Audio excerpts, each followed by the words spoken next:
Hello students, welcome to Avipedia powered by Abhimanyu IAS. My name is Rohit मिडा. तो student आज की हम class में डिस्कस करेंगे प्रीवियस ईयर्स के क्वेश्चन.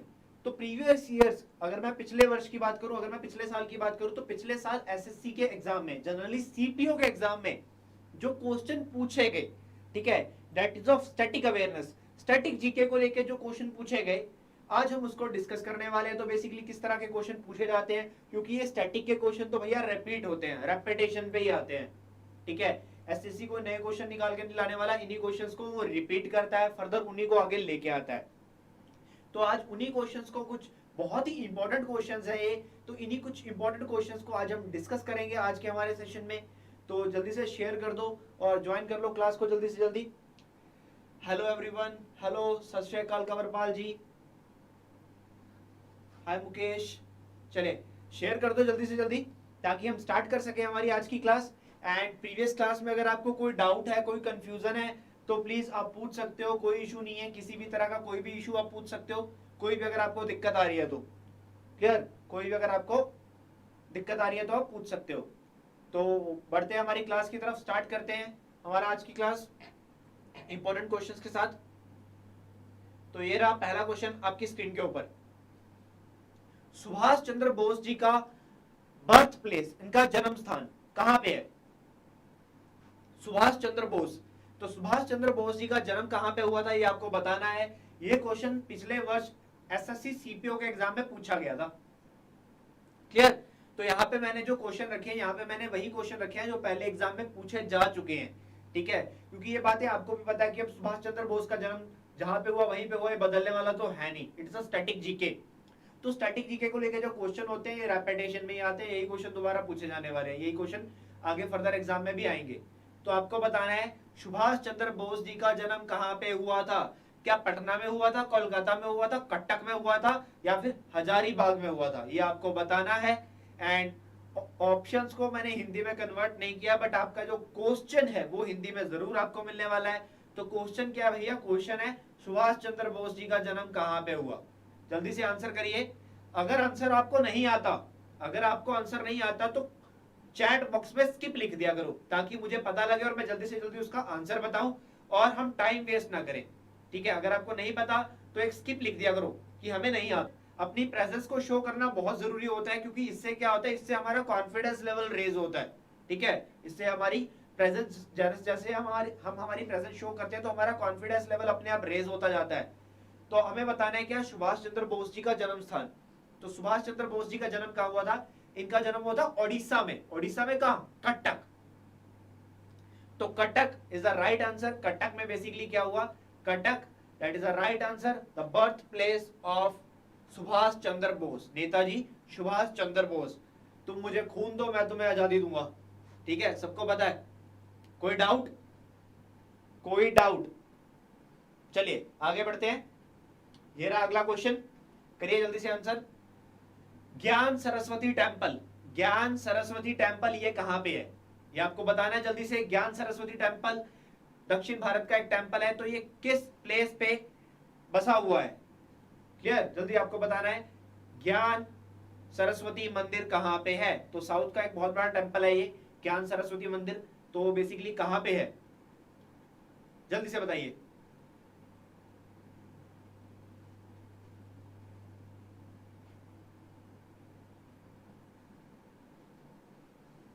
स्केप, अरुण रॉय जी बोल रहे हैं स्केप. बाकी लोग जल्दी जल्दी बताओ यार. एंड जो लोग आंसर कर रहे हैं प्लीज शेयर द सेशन. अपनी क्लास को यार शेयर कर दिया करो अगर क्लास अच्छी लगती है तो. ठीक है, क्लास अच्छी लगती है तो लाइक भी दबाने का, शेयर भी करने का. नहीं अच्छी लगती है तो कमेंट करके बताने का कि क्लास अच्छी नहीं है, बट बोलने का. चलिए, दक्षिण भारत का टेम्पल दैट इज ज्ञान सरस्वती मंदिर, तो ये कहां पे है? ये बसर में है. ठीक है, तेलंगाना. ये कहां पे है? तेलंगाना के अंदर, बसर, तेलंगाना में बसा हुआ है. क्या?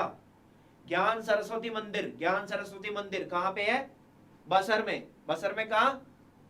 बसर कहां है? तेलंगाना के अंदर, तेलंगाना में बसा हुआ है. तो that is very important. CPO में पिछले वर्ष ये क्वेश्चन पूछा गया है. ठीक है, प्रीवियस ईयर में क्वेश्चन आया है ये, तो आपको पता होना चाहिए, क्योंकि मैंने पहले भी बताया एसएससी में क्वेश्चन की रेपिटेशन चलती है और स्टैटिक जीके कभी चेंज नहीं होता. और स्टैटिक जीके के मैं इतने क्वेश्चन आपको करवा दूंगा कि उसके बाद क्वेश्चन आने के चांस ही नहीं रहेंगे, ठीक है, क्योंकि हम प्रीवियस ईयर के बहुत क्वेश्चंस पर डिस्कस करने वाले हैं। इतनी प्रैक्टिस हो जाएगी, बस एक कॉपी पेन लेके बैठो, साथ के साथ नोट करते जाओ जो चीज नहीं पता है। चलिए होगा क्या, रजवाड़ा पैलेस। तो रजवाड़ा पैलेस बेसिकली एक कल्चरल हेरिटेज प्रोजेक्ट है ये। तो ये कहाँ पे है, क्या जबलपुर में है, इंदौर में है, मांडू में है या उज्जैन में है? बेसिकली मध्य प्रदेश के ऑप्शंस ज्यादा है इसमें, तो बताइए जल्दी से कहां है रजवाड़ा पैलेस? रजवाड़ा पैलेस कहां पे है?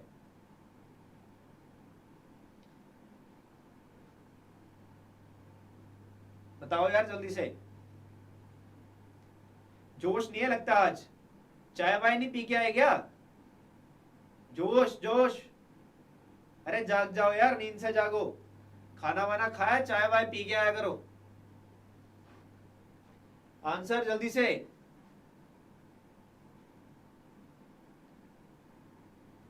चलिए, अरुण जी ने बोला उज्जैन, कंवरपाल एमपी, इंदौर। तो रजवाड़ा पैलेस कहां पे है? इंदौर में है भैया, इंदौर में। कंवरपाल जी बिल्कुल सही है, इंदौर में है क्या रजवाड़ा पैलेस? इंदौर मध्य प्रदेश के अंदर। मध्य प्रदेश के जो मुख्यमंत्री हैं शिवराज सिंह चौहान, अभी लॉकडाउन के चलते हुए बहुत बड़ा यहाँ पे पॉलिटिकल चेंज हुआ था। चलिए आगे बढ़ते हैं। Lepakshi famous, the temple at Lepakshi famous. Basically Lepakshi में एक मंदिर है, ठीक है, तो that is very famous for the स्तंभ। बेसिकली उसमें स्तंभ लटक रहे हैं तो उसके कारण बहुत फेमस है, ठीक है। तो ये मंदिर को, इस मंदिर का नाम क्या है, इस मंदिर का दूसरा नाम क्या है? क्या इसको महालक्ष्मी टेम्पल बोलते हैं, किसको महाकाल मंदिर बोलते हैं, क्या इसको बोलते हैं मुरुगन टेम्पल, या फिर इसको बोलते हैं वीरभद्रा टेम्पल? ये आपको बताना है, जल्दी जल्दी बताइए यार, जल्दी से आंसर कर दो। जितनी जल्दी आंसर करोगे उतनी जल्दी आगे बढ़ेंगे, उतने ज्यादा क्वेश्चन हो पाएंगे कम टाइम के अंदर अंदर, क्योंकि एट द एंड मोटिव यही है कि समय कम लगे, ज्ञान ज्यादा प्राप्त हो। और अगर ज्ञान नहीं मिल रहा है तो चैट बॉक्स में बताइए, मुझे बोलिए अगर कुछ सीखने को नहीं मिल रहा है तो। बट अपनी प्रेजेंस को शो करना है, किसके साथ? एनर्जी के साथ। Energy is very important thing to learn anything. कुछ भी अगर सीखना है तो उसको सीखने के लिए जागरूकता का होना, एनर्जी का होना, ये बहुत जरूरी चीजें हैं। चलिए जल्दी से बताइए इस मंदिर का नाम। अगर नहीं आता तो यार मैंने पहले भी बोला, स्किप वाला बटन दबा दिया करो जल्दी से जल्दी, ठीक है, जल्दी से जल्दी स्किप वाला बटन दबा दो ताकि हम क्लास को आगे बढ़ाएं, ज्यादा टाइम ना लगाएं। तो ये आपके ऊपर डिपेंड करता है। चलिए मैं बताता हूं इसका आंसर, तो दैट इज वीरभद्रा टेम्पल। इसको क्या बोलते हैं हम? इसको बोलते हैं Virbhadra temple, Virbhadra temple. Again a question asked in December में जो शिफ्ट हुई थी एसएससी सीपीओ की, तो उसमें ये क्वेश्चन पूछा गया था पिछले वर्ष दिसंबर 2019 में ये क्वेश्चन आया था। चलिए आगे बढ़ते हैं। नेक्स्ट क्वेश्चन, हीराकुड डैम ये किस नदी में बसा हुआ है? Very important. तो ये क्वेश्चन तो काफी सारे बैंक एग्जाम में भी पूछा गया है एंड एसएससी सीपीओ में पिछले वर्ष इसको पूछा गया था। तो हीराकुड डैम कहां पे है, किस नदी के ऊपर है? Never stop dreaming, I like it, नाम अच्छा है never stop dreaming, but real name भी बताना चाहिए, that is a very good thing. Never stop dreaming एक अच्छा क्वेट है ये। तो हीराकुड डैम ये बेसिकली किस नदी के ऊपर बसा हुआ है? अच्छा, जो लोग इसका आंसर करेंगे ना वो मुझे ये भी बताना कि ये कौन सी स्टेट में है, ठीक है, ये कौन सी स्टेट में है ये भी बताओ यार। एक और क्वेश्चन आपके लिए, ये कौन सी स्टेट में बसा हुआ है, क्योंकि एग्जाम में ये भी पूछा जाता है कि हीराकुड डैम कौन से राज्य में है, ये क्वेश्चन भी एग्जाम के अंदर आता है। क्लियर, हीराकुड डैम कौन से राज्य के अंदर है?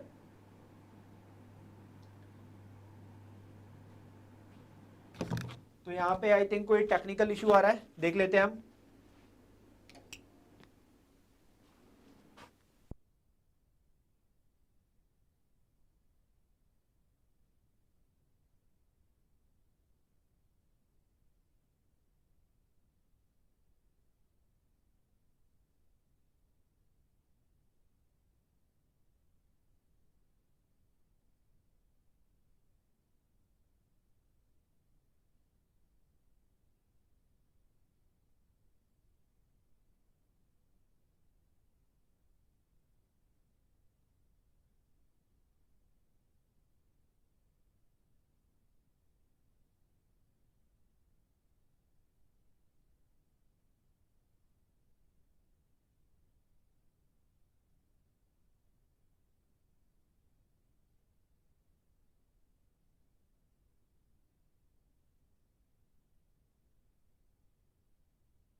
चलिए कहां पे है बेसिकली हीराकुड डैम। तो हीराकुड डैम कहां पे था? हीराकुड डैम था महानदी के ऊपर। तो बिल्कुल सही बताया लोगों ने। क्या पीयूष कंवरपाल?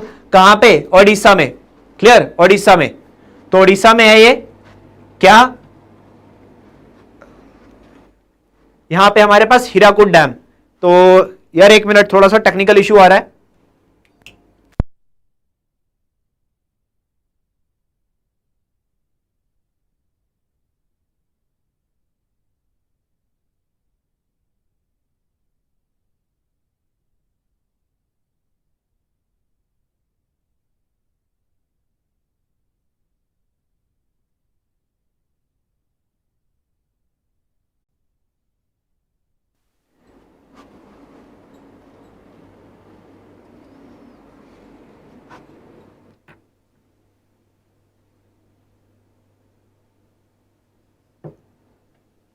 चलिए थोड़ा सा कोई टेक्निकल इश्यू हो गया था, तो अभी आई थिंक ठीक हो गया सब। बता दो एक बार, आई एम ऑडिबल और नॉट? आई एम ऑडिबल और विजिबल? क्या मेरी आवाज आप तक आ रही है और मैं आप सब लोगों को दिखाई दे रहा हूं? एक बार बता दो चैट बॉक्स में जल्दी से, फिर कंटिन्यू करते हैं हमारे क्वेश्चंस को। जल्दी से जल्दी से। चलिए, तो हीराकुड डैम की हमने बात की। हीराकुड डैम कहां पे? महानदी के ऊपर। कहां पे? ओडिशा के अंदर। ओडिशा के अंदर, ये हमने बात की थी। चलिए आगे देखते हैं अब। चलिए ये रहा हमारा नेक्स्ट क्वेश्चन। ये रहा हमारा नेक्स्ट क्वेश्चन। नेत्रावती नदी। नेत्रावती नदी बेसिकली इनमें से किस शहर में से होकर बहती है? नेत्रावती रिवर इनमें से किस स्टेट में से निकलती है? इनमें से किस स्टेट में से फ्लो करती है? ये आपको बताना है जल्दी से। क्लियर? नेत्रावती नदी आपको बताना है ये किस इनमें से किस शहर में से निकलती है? इनमें से किस शहर में से फ्लो करती है? नेत्रावती नदी एक बहुत ही फेमस नदी है, नेत्रावती रिवर। तो ये क्वेश्चन भी बेसिकली प्रीवियस ईयर का ही है, पिछले साल सीपीओ में ही आया था, दिसंबर 2019 में पूछा गया था। तो आपको बताना है नेत्रावती रिवर ये किस इनमें से किस शहर में से फ्लो करती है? इट इज करवर है, मंगलुरु है, बेंगलुरु है, उसके बाद शिवमोगा है। तो आपको बताना है कौन सा शहर। चलिए कंवरपाल ने तो स्किप बोल दिया, बाकी लोग भी बता दो जल्दी से।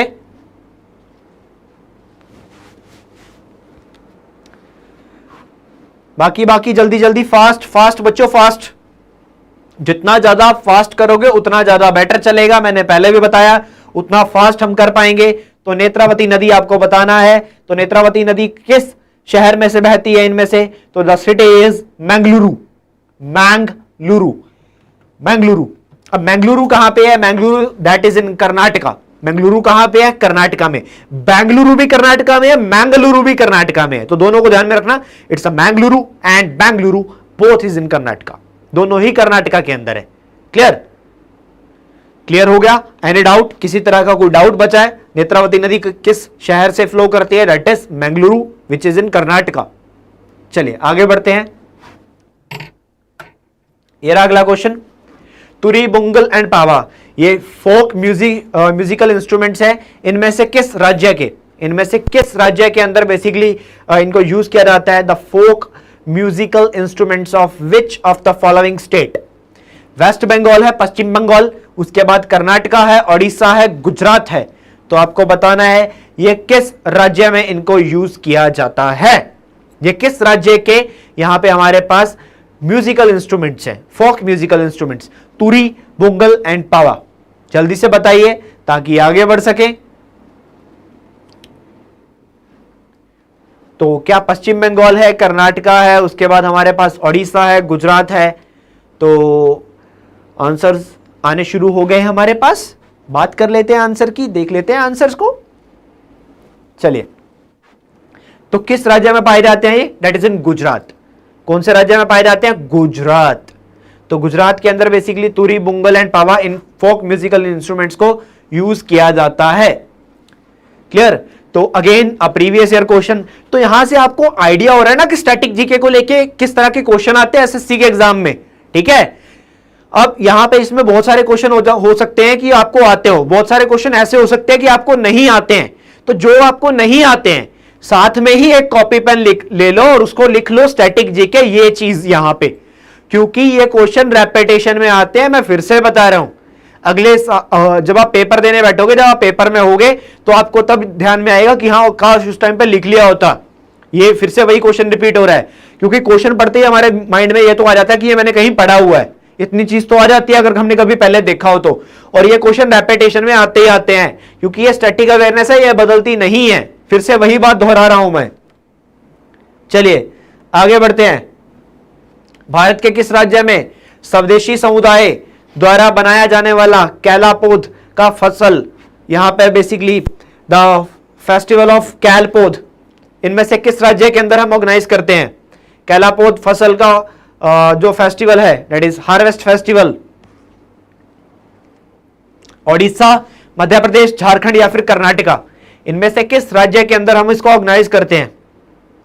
ठीक है, आज की क्लास में कुछ ज्यादा समझाने वाला नहीं है, it's a simple question level class, because ये सारे के सारे पेट क्वेश्चंस हैं, ये सारे के सारे क्वेश्चंस ऐसे ही आते हैं पेट, इनमें कुछ ज्यादा समझाने वाला नहीं है, इसलिए मैं बोर्ड का ज्यादा यूज कर नहीं रहा। आज की क्लास में मैंने बोर्ड का यूज नहीं किया, मार्कर का यूज नहीं किया, because these are the oral questions, ये लर्न करने वाली ही चीजें हैं। ठीक है, ये लर्न करने वाली चीजें हैं। बेसिकली अगर आपका क्रैमिंग पावर वीक है, आपसे लर्न नहीं हो पाता, तो वहां पर मैं एक चीज बताना चाहूंगा, वहां पर हम क्या कर सकते हैं, जब हमारा बेसिकली हमारी लर्निंग पावर जब वीक होती है, तब हम क्या कर सकते हैं?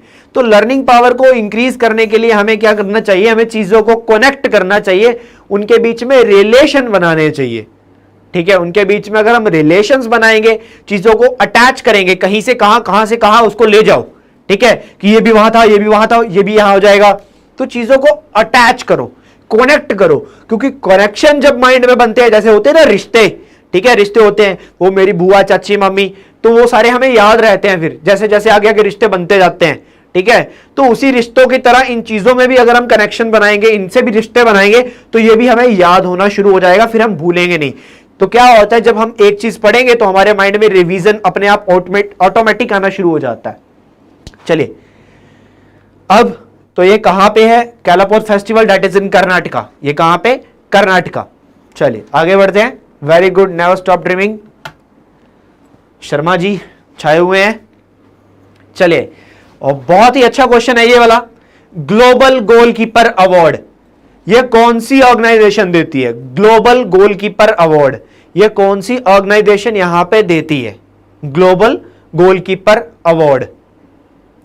देखिए, ये क्वेश्चन यहां पे इसलिए पूछा गया है क्योंकि ये ग्लोबल गोलकीपर अवार्ड पिछले साल 2019 में हमारे प्रधानमंत्री नरेंद्र मोदी जी को मिला है। ठीक है, मोदी जी को यह अवार्ड दिया गया है। तो यह अवार्ड कौन सी ऑर्गेनाइजेशन देती है? क्या कोका कोला फाउंडेशन देता है, क्या फोर्ड फाउंडेशन देता है, या फिर इंफोसिस फाउंडेशन देती है, या फिर bill and Melinda Gates foundation देती है? ठीक है, इनमें से कौन सी फाउंडेशन यह अवार्ड देती है? Global goalkeeper award. हमारे जो प्रधानमंत्री हैं श्री नरेंद्र मोदी जी, इनको पिछले साल यह अवार्ड दिया गया था। बेसिकली ये काफी सारे अवार्ड देती है जो ऑर्गेनाइजेशन है। ठीक है, ग्लोबल गोलकीपर अवार्ड के साथ साथ एक चेंज मेकर अवार्ड भी होता है। ठीक है, वो चेंज मेकर अवार्ड बेसिकली पिछले साल राजस्थान की रहने वाली एक लड़की को मिला था। ठीक है, पायल जांगित, यहां पे मुझे नाम याद आ गया, मैं बता देता हूं आपको किस लड़की को मिला था। पायल जांगित नाम है उनका, आपको ये पता होना चाहिए, पायल जांगित। इनको पिछले साल 2019 में मिला था क्या? Change maker award. ठीक है, change maker award, that is by the same organisation. Global goalkeeper award मिला था मोदी जी को, global goalkeeper award Modi ji को दिया गया था, जो अवार्ड क्वेश्चन में पूछा गया है। एंड सेम एक अवार्ड था, that is change maker award, ये किसको मिला? पायल जांगित को मिला। ये राजस्थान की रहने वाली है। इन्होंने बेसिकली चाइल्ड मैरिज के खिलाफ, जब ये काफी छोटी थी तो इनके पेरेंट्स ने इनकी शादी करने की सोची कि बच्ची की शादी कर देते हैं, तो इन्होंने बेसिकली ना तो उसके खिलाफ आवाज उठाई और अपने साथ बहुत सारी बच्चियों को जोड़ा। बेसिकली चाइल्ड मैरिज के अगेंस्ट एक बहुत अच्छे लेवल पे काम किया। वुमेन एजुकेशन, गर्ल्स एजुकेशन को प्रमोट किया इन्होंने राजस्थान के अंदर। तो एक बच्ची है ये, ठीक है, अभी इनकी कोई ज्यादा एज नहीं है, पायल जांगित। चलिए, तो कौन सी फाउंडेशन ये अवार्ड देती है? Bill and Melinda Gates foundation. देखिए, माइक्रोसॉफ्ट कंपनी के जो head and that is Bill Gates, सबको पता है बिल गेट्स के बारे में। ठीक है, the honour of Microsoft Bill Gates. तो बिल गेट्स की एक जो उनका चैरिटेबल ग्रुप है उसका नाम है bill and Melinda Gates foundation. Melinda Gates that is a name of wife of bill Gates. तो उनका और उनकी वाइफ के नाम पे फाउंडेशन है bill and Melinda Gates foundation. तो ये bill and Melinda Gates foundation ये अवार्ड देता है। एंड 2019 में ये अवार्ड मिला था हमारे प्रधानमंत्री मोदी जी को। मोदी जी को क्यों दिया गया था? चेंज मेकर अवार्ड तो मैंने बताया, मोदी जी को क्यों मिला था? मोदी जी को यह अवार्ड मिला था फॉर द स्वच्छ भारत अभियान। मोदी जी को यह अवार्ड दिया गया था स्वच्छ भारत अभियान के कारण। क्लियर? सेंट्रल गवर्नमेंट की एक स्कीम थी स्वच्छ भारत अभियान, तो उसी के कारण यह अवार्ड दिया गया था। चलिए आगे बढ़ते हैं। चलिए, ह्यूमन डेवलपमेंट रिपोर्ट कौन रिलीज करता है? आपको बताना है। मानव विकास रिपोर्ट कौन प्रकाशित करता है? इनमें से कौन सी ऑर्गेनाइजेशन है जो ह्यूमन डेवलपमेंट रिपोर्ट को बनाती है? तो मैं फुल फॉर्म मैं बता देता हूं। The first one is International Labour Organisation, ILO, International Labour Organisation हमारे पास पहले ऑप्शन पे है। उसके बाद जो सेकंड में दिया WTO, that is World Trade Organisation. World Trade Organisation जो पहली ऑर्गेनाइजेशन है वो दुनिया में लेबर लॉज को लेके काम करती है, ठीक है, जो लेबरर्स होते हैं उनके जो लॉ है। उसके बाद वर्ल्ड ट्रेड ऑर्गेनाइजेशन दुनिया में ट्रेड लॉज को लेके काम करती है, दुनिया में ट्रेड के जो रूल्स हैं। उसके बाद वर्ल्ड बैंक, सबको पता है इसके बारे में। उसके बाद आता है UNDP, United Nation Development Programme. United Nation Development Programme. अब देखिए यहां पे अगर आपको फुल फॉर्म बताया ना सबकी, तो आप यहां पे एक आइडिया भी लगा सकते हो। कैसे? United Nation Development Programme and the report is Human Development Report. The right answer is United Nation Development Programme. तो यहीं से हम आंसर का अंदाजा लगा लेते हैं जब हमें फुल फॉर्म्स पता हो। तो फुल फॉर्म्स का पता होना बहुत जरूरी होता है, तो इंटरनेशनल ऑर्गेनाइजेशंस के बारे में हमें पता होना चाहिए। दैट इज वेरी इंपॉर्टेंट, ये हमारे लिए बहुत इंपॉर्टेंट हो जाता है। चलिए नेक्स्ट क्वेश्चन, ये रहा हमारी स्क्रीन के ऊपर।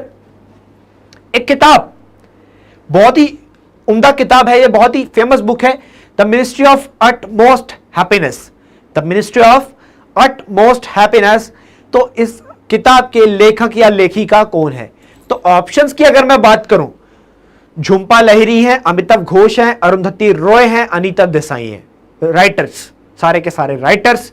तो important question, important book, the ministry of utmost happiness. तो मैंने जैसे कि अपनी कुछ क्लासेस में पहले भी बताया कि एग्जाम के अंदर बुक्स को लेके क्वेश्चन आते हैं, ठीक है, बट कौन सी किताबें होती हैं जो हमारे लिए पेपर पॉइंट ऑफ व्यू से इंपॉर्टेंट होती हैं?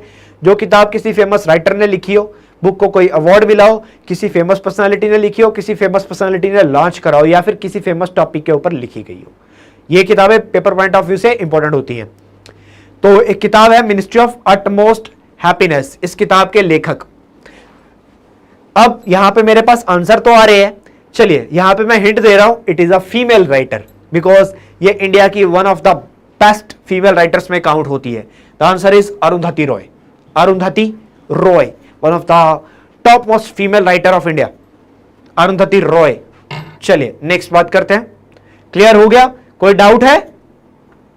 चलो आगे बढ़ते हैं। द पेंटिंग ऑफ भारत माता, भारत माता जी की जो पेंटिंग है, ठीक है, हमारी जो भारत माता है उनकी जो पेंटिंग है वो बेसिकली ओरिजिनली, ठीक है, किसने बनाई थी? क्या जामिनी रॉय ने बनाई थी, रविंद्रनाथ टैगोर ने बनाई थी, नंदलाल बोस ने बनाई थी, या फिर अविंद्रनाथ टैगोर ने बनाई थी? ये आपको बताना है। The original painting of Bharat Mata, the original painting of Bharat Mata, इसको किसने बनाया? तो बहुत ही अच्छा क्वेश्चन है, क्योंकि ये जिस पर्सनालिटी ने ये फोटो बनाई है ना, उनका जन्मदिन अभी गया है 2-3 दिन पहले, ठीक है, अभी 2-4 दिन पहले उनका जन्मदिन था। तो किस पर्सनालिटी ने बनाया? ये किस पर्सनालिटी ने बनाया? बताना है आपको, जल्दी जल्दी बताइए, किस पर्सनालिटी ने बनाया है?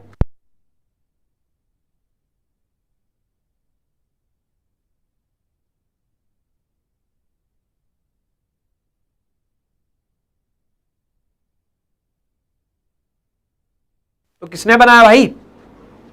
Very good, very good, Abanindranath Tagore. Abanindranath Tagore, ठीक है, Abanindranath Tagore, not Rabindranath Tagore. It's option D, D for dog, option D. Next, खूब लड़ी मर्दानी थी वो झांसी वाली रानी थी, ठीक है, सबको पता भाई, खूब लड़ी मर्दानी वो तो झांसी वाली रानी थी। ये पंक्तियां किसने लिखी थी भाई? ठीक है, हिस्ट्री प्लस स्टैटिक जीके का क्वेश्चन ये स्टैटिक का ही है, ठीक है। अगर आप झांसी वाली रानी के बारे में पूरा पढ़ लेते हो अपनी हिस्ट्री की क्लास में, तो आपको यहां पे इसको पढ़ने की जरूरत नहीं, आपको ये आंसर आता होगा। तो आपको बताना है ये लाइन किसने लिखी थी, ठीक है, ये लाइन किसने लिखी थी? खूब लड़ी मर्दानी वो तो झांसी वाली रानी थी। क्या ये पंक्तियां सूर्यकांत त्रिपाठी जी ने लिखी? उसके बाद सेकंड ऑप्शन हमारे पास आता है महादेवी वर्मा, उसके बाद आता है Ramdhari Singh Dinkar. The next is Subhadra Kumari Chauhan. तो झांसी वाली रानी, ठीक है, झांसी की रानी सबको पता है, रानी लक्ष्मीबाई मणिकर्णिका, मूवी भी आई थी ना, सबने देखी भी होगी आपने, मणिकर्णिका, ठीक है। तो बेसिकली झांसी वाली रानी के ऊपर ये लाइन किसने लिखी थी? दैट इज सुभद्रा कुमारी चौहान, सबको पता है। Very good, very good. ऐसे ही पढ़ते रहे ना तो ये क्वेश्चन एग्जाम में पक्का कर जाओगे, 50 के 50 क्वेश्चन करके आओगे यार, ठीक है। करंट अफेयर और ये स्टैटिक जीके वाले क्वेश्चन सारे मैं पढ़ाऊंगा, उसकी टेंशन नहीं लेनी। ऐसा कोई भी क्वेश्चन नहीं रहेगा जो मैंने जो पढ़ाया हुआ है, अगर आप सारी क्लासेस देख रहे हो, अगर आप सारी वीडियोस देख रहे हो, तो ऐसा कोई भी क्वेश्चन नहीं जाएगा जो बाहर से आएगा। हाँ, मैं बता देता हूं, मेरी कुछ क्लासेस और भी जाती है चैनल के ऊपर। एक क्लास आती है एवरी थर्सडे, हर वीरवार को एक क्लास इस चैनल के ऊपर अपलोड होती है मिसलेनियस जीके के नाम पे, करंट अफेयर मिसलेनियस जीके, जिसके अंदर मैं पढ़ाता हूं पर्सन इन न्यूज, स्पोर्ट्स, ठीक है, डेज, बुक्स एंड ऑथर्स। उस क्लास को देख लिया करो, उस क्लास को देख लिया करो। वो क्लास वाले क्वेश्चन मैं यहां पे रिपीट नहीं करता हूं, ठीक है, क्योंकि एक चली गई वो क्लास, तो उस क्लास को देख लिया करो, उसमें आपको बहुत सारे क्वेश्चन मिलने वाले हैं, ठीक है। तो उस क्लास को जरूर देखा करो, इसी चैनल पे मिलेगी, प्लेलिस्ट में मिल जाएगा मिसलेनियस जीके के नाम से, सर्च कर लेना क्लास के बाद। चलिए आगे बढ़ते हैं। कावेरी नदी किन पहाड़ियों में से निकलती है भाई? कावेरी नदी, बताइए। नदियों के बारे में पढ़ा होगा, बहुत ही आसान सा क्वेश्चन है, पढ़ा होगा आपने नदी के बारे में। तो नदी का ये क्वेश्चन बेसिकली एक रिवर को लेके भी एक क्वेश्चन आ जाता है हर एग्जाम में, ठीक है। तो ये तो प्रीवियस ईयर के क्वेश्चन है, ठीक है। एक क्वेश्चन हमने रिवर को लेके पहले भी पूछा था, पहले भी पढ़ा था, हर हीराकुंड डैम कौन सी नदी में बसा हुआ है। तो नदियों को लेके भी एग्जाम के अंदर क्वेश्चन आ जाते हैं, ठीक है। तो आपको बताना है कि ये कावेरी नदी किन पहाड़ियों में से निकलती है, कावेरी नदी किन पहाड़ियों में से निकलती है। तो त्रिम्बक हिल्स हैं, अमरकंटक प्लेटू है, एंड ब्रह्मगिरी हिल्स है, या फिर महाबलेश्वर है। जल्दी से बता दो ताकि आगे बढ़ते हैं यार। जितनी जल्दी बताओगे उतने ज्यादा क्वेश्चन होंगे और उतने कम टाइम में होंगे, क्योंकि जीके के क्वेश्चन में एग्जाम में टाइम नहीं लगता है, ठीक है। जीके के क्वेश्चन में एग्जाम में टाइम नहीं लगता है। तो यहां पे क्वेश्चन क्या था? कावेरी रिवर। तो कावेरी नदी निकलती है कहां से? ब्रह्मगिरी हिल से, ब्रह्मगिरी की पहाड़ियों से, ब्रह्मगिरी से। तो जिसने ब्रह्मगिरी बताया ऑप्शन नंबर 3 सी, जिसने बताया उसका बिल्कुल सही है। तो बाकी लोग प्लीज इसको नोट कर लो, इसको राइट डाउन कर लो। हम बढ़ते हैं आगे अपने अगले क्वेश्चन की तरफ। चलिए, यह रहा हमारा अगला क्वेश्चन। तो दादा साहेब फाल्के पुरस्कार, दादा साहेब फाल्के अवार्ड बेसिकली किस वर्ष में स्टार्ट किया गया, किस वर्ष में पहली बार दिया गया? दादा साहेब फाल्के अवार्ड पहली बार किस वर्ष दिया गया? आसान सा क्वेश्चन है, ठीक है। हाँ, जो लोग आंसर करेंगे ना, जो लोग आंसर करेंगे वो ये भी बताना, वो मुझे ये बताना कि अभी ये अवार्ड किसको मिला है, ठीक है। इस साल ये अवार्ड किसको मिला है, ये भी क्वेश्चन है आप लोगों के लिए। ये आप लोग मुझे बताओगे कि इस साल अवार्ड किसको मिला है, ये भी क्वेश्चन है आप लोगों के लिए कि दादा साहेब फाल्के पहली बार कब दिया गया, ये तो आप बता रहे हो, ठीक है। अभी रिसेंट किसको मिला, अभी रिसेंट किसके लिए अनाउंस हुआ है? Never stop dreaming, that is last year. Amitabh Bachchan नहीं है अभी, ठीक है। There is a different name from Arunachal Pradesh. Arunachal Pradesh के अंदर हनी हंटिंग को लेके एक डायरेक्टर ने मूवी बनाई थी, तो उनको मिल रहा है ये दादा साहेब फाल्के अवार्ड। आपको नाम बताना है, बहुत सारा बड़ा हिंट दे दिया मैंने, अरुणाचल प्रदेश के पर्सन है, ठीक है। हनी हंटिंग के ऊपर मूवी बनाई है इन्होंने। तो दादा साहेब फाल्के अवार्ड कब स्टार्ट हुआ? 1969 में, 1969 में स्टार्ट हुआ था दादा साहेब फाल्के अवार्ड, 1969, ठीक है। पहली बार दिया गया था 69 में। अब आपको यह बताना है, वो मेरा क्वेश्चन मैंने दे दिया आप लोगों को, तो वो उसका आंसर करोगे आप लोग कि 2020 में अभी रिसेंटली अनाउंस हुआ है क्या? दादा साहेब फाल्के अवार्ड। तो मैंने इसीलिए बोला कि मेरी वो मिसलेनियस जीके वाली क्लासेस देखा करो, इसीलिए मैंने इसी पॉइंट ऑफ व्यू से बोला है कि ये जो सारे क्वेश्चन जो रिसेंट करंट के होते हैं ना, ये आप उसमें, ठीक है, उसमें आप कवर अप कर लोगे, उसमें ये कवर अप हो जाएंगे आपके। चलिए,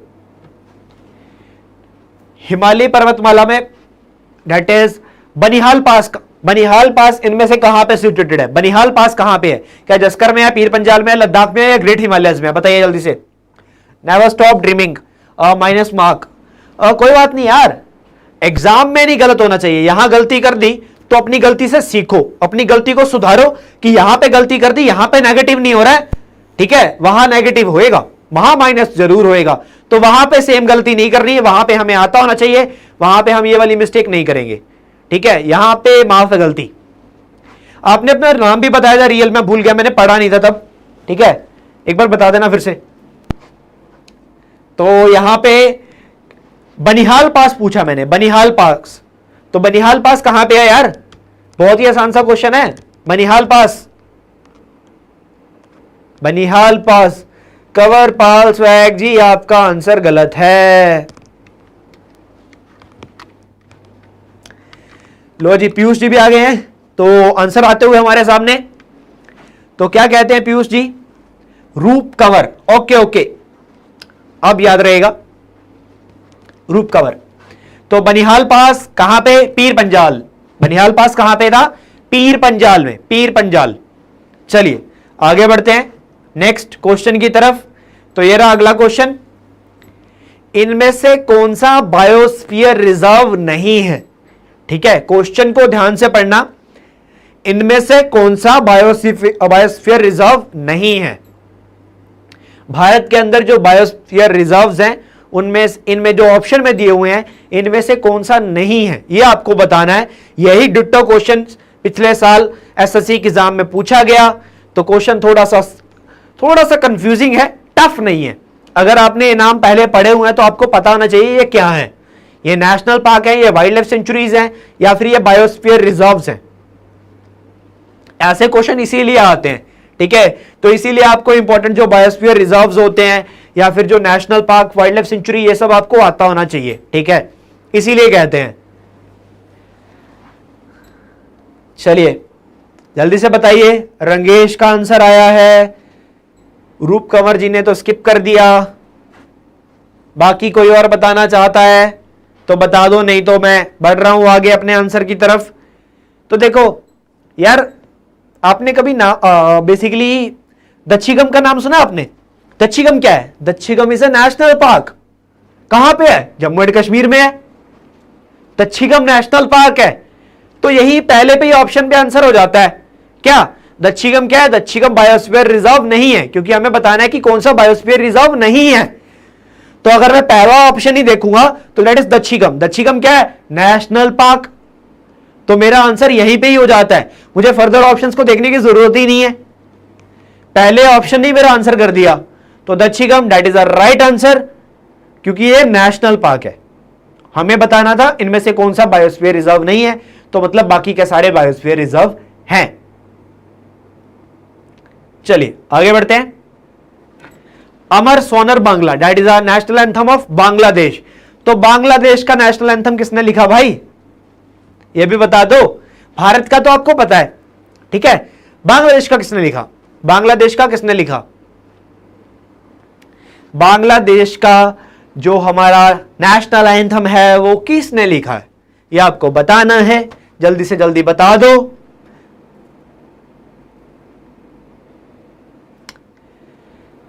आंसर आ गए, आंसर आ गए। हालांकि आपके चैट बॉक्स में ही किसी ने इसका आंसर पहले ही बता दिया था, ठीक है। आई थिंक कंवरपाल स्वैग जी ने पहले ही बता दिया था इसका आंसर, कि भारत का, इंडिया और बांग्ला का किसने लिखा है? रविंद्रनाथ टैगोर ने लिखा है। तो right answer is Rabindranath Tagore. तो इन्होंने पहले ही बता दिया था, रविंद्रनाथ टैगोर।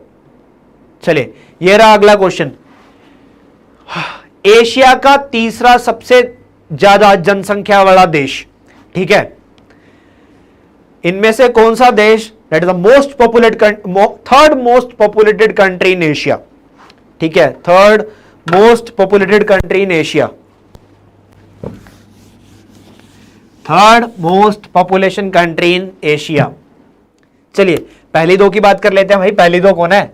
तो पहली तो सबको पता है यार, और दूसरी भी सबको ही पता है, हम ही आते हैं, ठीक है। पहली दो तो सबको पता है, तो आपको क्या बताना है? The third most populated country in Asia, Asia का तीसरा सबसे ज्यादा जनसंख्या वाला देश? आपको बताना है थर्ड नंबर। चलिए हिंट्स आ रहे हैं अब आपके सामने, हिंट आ रहे हैं। ये जो देश है ये दुनिया का सबसे बड़ा मुस्लिम मेजॉरिटी कंट्री है, world's largest Muslim majority nation है, ये जो आंसर है। ठीक है, उसके बाद और ऑप्शन लो और आंसर लो। ठीक है, और आंसर ले लो और हिंट ले लो मेरे से। दुनिया का सबसे बड़ा आइलैंड नेशन भी है, दुनिया का सबसे बड़ा आइलैंड नेशन भी है ये।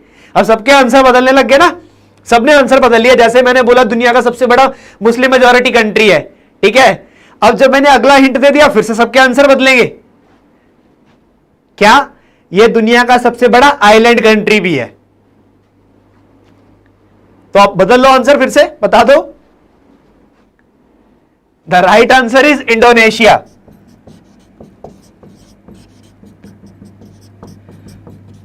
Indonesia, which is the world's largest Muslim majority country as well as world's largest island nation. तो आंसर क्या है? इंडोनेशिया। अगर मैं यहां पे क्या करूं, अगर मैं बेसिकली ये तो एशिया के देश पूछे थे, अगर मैं एशिया को हटा दूं ओवरऑल वर्ल्ड का देखूं, ठीक है, अगर मैं ओवरऑल वर्ल्ड की बात करूं तो ओवरऑल वर्ल्ड में क्या हो जाता है? ओवरऑल वर्ल्ड में थर्ड में आ जाएगा यूएसए और फोर्थ पे आ जाता है इंडोनेशिया। ठीक है, अगर मैं ओवरऑल वर्ल्ड की बात करूं, यहां पे क्वेश्चन सिर्फ एशिया का पूछा हुआ था। ठीक है, यहां पे क्वेश्चन सिर्फ एशिया का पूछा हुआ था। अगर मैं ओवरऑल वर्ल्ड की बात करूं तो तीसरे नंबर पे आ जाता है यूएसए। पहले दो तो सेम ही रहने वाले हैं। ओवरऑल वर्ल्ड में तीसरे पे यूएसए आ जाएगा और चौथे पे इंडोनेशिया हो जाएगा। तो अब समझ में आ गया आपको? क्लियर हो गया? अब क्लियर हुआ? कोई डाउट? तो third most populated country in Asia that is Indonesia. तो क्या आंसर है हमारा? इंडोनेशिया। कोई बात नहीं, गलत हो गया रूप कंवर जी, कोई बात नहीं, चलता है। पेपर में नहीं करना, पेपर में गलती करोगे तो बस ये नहीं मैं बर्दाश्त करूंगा। चलो कोई बात नहीं।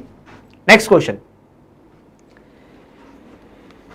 Peninsular, the longest river of peninsular. चलिए बताइए, प्रायद्वीपीय भारत की सबसे लंबी नदी, पेनिनसुलर इंडिया की सबसे लॉन्गेस्ट रिवर, आपको बताना है इनमें से कौन सी नदी है? इनमें से कौन सी नदी है पेनिनसुलर इंडिया की सबसे लंबी नदी? सबसे लंबी नदी। नदियों के बारे में तो आई थिंक सबने पढ़ा हुआ है, नदियों के आंसर तो जल्दी जल्दी आ रहे हैं। रंगेश, रूप कंवर, चलिए, तो सबसे लॉन्गेस्ट रिवर की अगर मैं बात करूं तो साक्षी, कंवरपाल, सबके आंसर आ रहे हैं। तो दैट इज गोदावरी, बिल्कुल सही, आप लोग बिल्कुल सही हो। तो सबने सही आंसर किया है, वेरी गुड वेरी गुड। ऐसे ही रखना है यार, बस ऐसे ही प्रैक्टिस चाहिए। चलो अगला क्वेश्चन, इनमें से कौन से पोर्ट का नाम बदल के रखा गया? दीनदयाल पोर्ट। इनमें से कौन से पोर्ट का नाम बदल के रखा गया? दीनदयाल पोर्ट। इनमें से कौन से पोर्ट का नाम बदल के रख दिया गया? दीनदयाल पोर्ट। दीनदयाल पोर्ट। इनमें से कौन से पोर्ट का नाम बदल के रखा गया? क्या मोरमुगांव पोर्ट है, तूतीकोरिन है, कोचिन पोर्ट है या फिर कांडला पोर्ट है? जल्दी जल्दी बता दो, इनमें से कौन से पोर्ट का नाम रखा गया? क्या?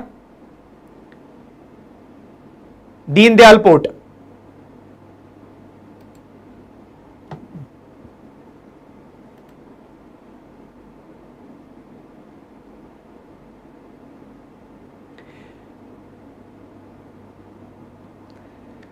चलिए, तो कौन सा पोर्ट है यार? कांडला पोर्ट। कांडला पोर्ट है, कांडला पोर्ट। अगला क्वेश्चन, इसी में से अगला क्वेश्चन है, कांडला पोर्ट कहां पे है? बताओ जल्दी से। इसी में से अगला क्वेश्चन है, कांडला पोर्ट। कांडला पोर्ट कहां पे है? कौन से राज्य में है कांडला पोर्ट? कौन से राज्य में? जल्दी जल्दी ये भी बता दो, कौन से राज्य में है क्या कांडला पोर्ट? अरे बता दो यार, कौन से राज्य में है क्या कांडला पोर्ट? कांडला पोर्ट कौन से राज्य में स्थित है? यह आपका अगला क्वेश्चन है, क्योंकि यह क्वेश्चन भी एग्जाम में पूछा जा सकता है। क्लियर? तो बहुत ही आसान सा क्वेश्चन है। कांडला पोर्ट कहां पे है? गुजरात के अंदर, गुजरात में। तो कांडला पोर्ट कहां है? गुजरात के अंदर। तो ये था आज का हमारा स्टैटिक जीके का सेशन, जिसमें हमने बहुत ही कुछ इंपॉर्टेंट स्टैटिक जीके के क्वेश्चंस को डिस्कस किया है। ठीक है, ये सारे के सारे प्रीवियस ईयर के क्वेश्चंस थे, बट ये क्वेश्चन दोबारा से भी एग्जाम में पूछे जा सकते हैं। ठीक है, because these are the most important questions. तो रिवीजन, प्रैक्टिस प्रैक्टिस प्रैक्टिस। ठीक है, जितना ज्यादा प्रैक्टिस करोगे उतना ही आपके लिए अच्छा है, क्योंकि उतना ज्यादा रिमेंबर में रहता है, पावर, रिमेंबरिंग पावर हमारी बूस्ट होती है, कॉन्फिडेंस लेवल बूस्ट होता है। ठीक है, तब हम हर चीज को कर सकते हैं और इंटरेस्ट भी क्रिएट होता है। थोड़ा सा इंटरेस्ट के साथ पढ़ो यार, कुछ कर गुजरने का जज्बा जहां रहता है वही जिंदगी रहती है। चलिए, तो इट्स ऑल फॉर टुडे, आज के लिए इतना ही, मिलते हैं अपनी नेक्स्ट क्लास में। It's all for today, thank you so much, have a nice day, जय हिंद।